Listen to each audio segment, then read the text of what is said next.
Fellow American patriots, I come to you today to let you know that your government cannot overpower you, and that you as the people hold your own fate and your way of life in the palm of your hands.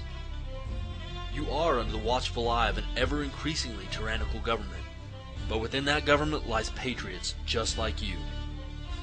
For fear of retaliation from that very government and the safety of my family, I'm forced to cover my face like a common criminal, like a coward. I've been told that my thoughts are traitorous and that my actions un-American. Why? Because I support the people?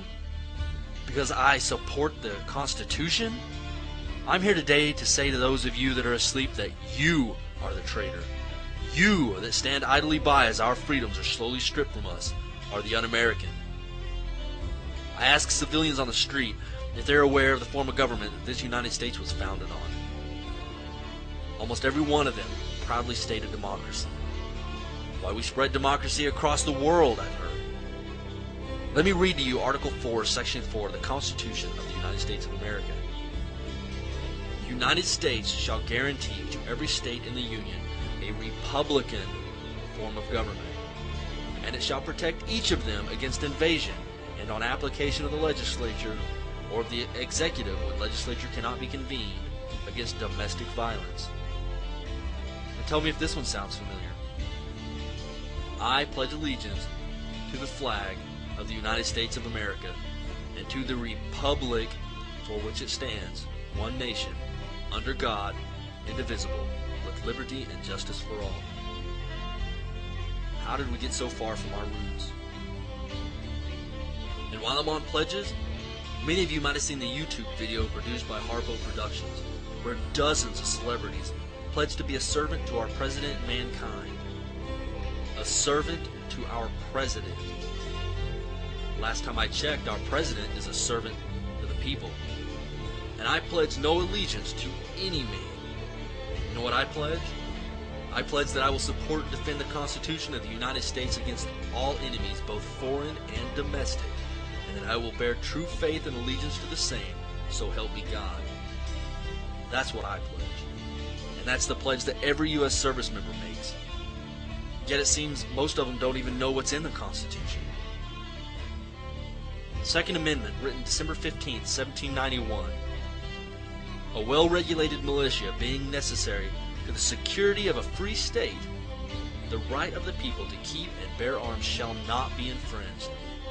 Shall not be infringed. I consider any laws that affect my right to keep and bear arms as an infringement on that right.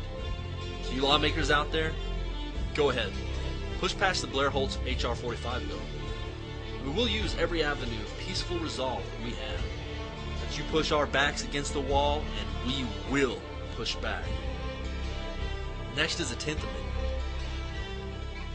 The powers not delegated to the United States by the Constitution or prohibited by it to the states are reserved to the states respectively or the people.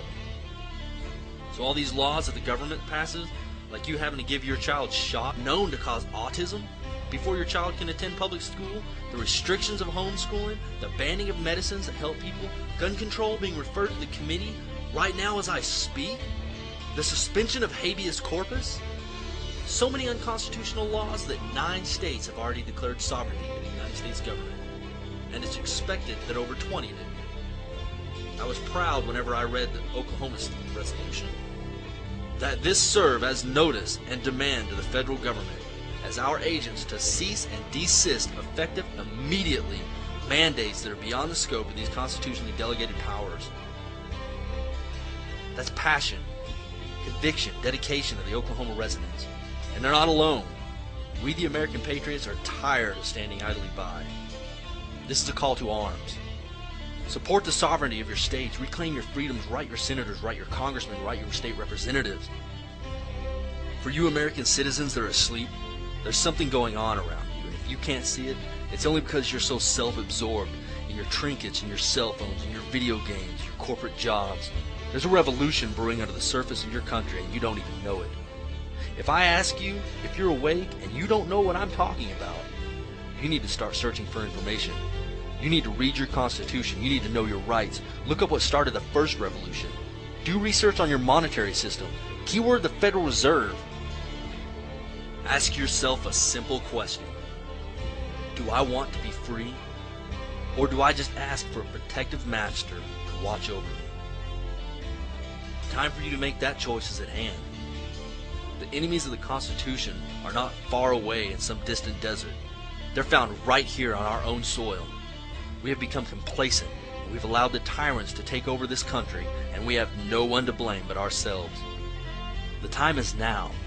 We must rise up together as one voice and resist while we still have the ability to resist. I know many of you are afraid of the government.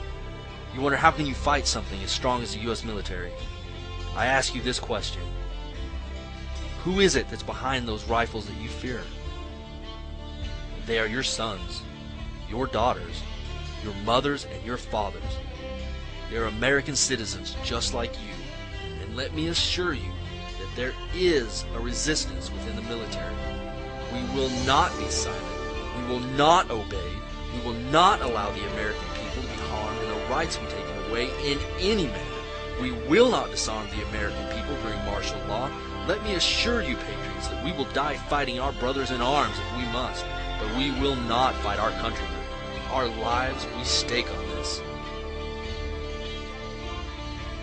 Patriots, the time is at hand. If the government pushes us into a corner, then I wish you well, for the fight that lies before us will be the toughest thing our generations have ever endured.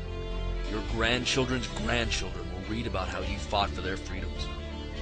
We can only hope that they will not be as foolish as we in allowing the government to ever do this again. Patriots, I'll leave you with the saying that my father left me with the day that I left the Marine Corps. Keep your chins up, your heads down, and dig your foxholes deep. Godspeed, and Semper Fidelis.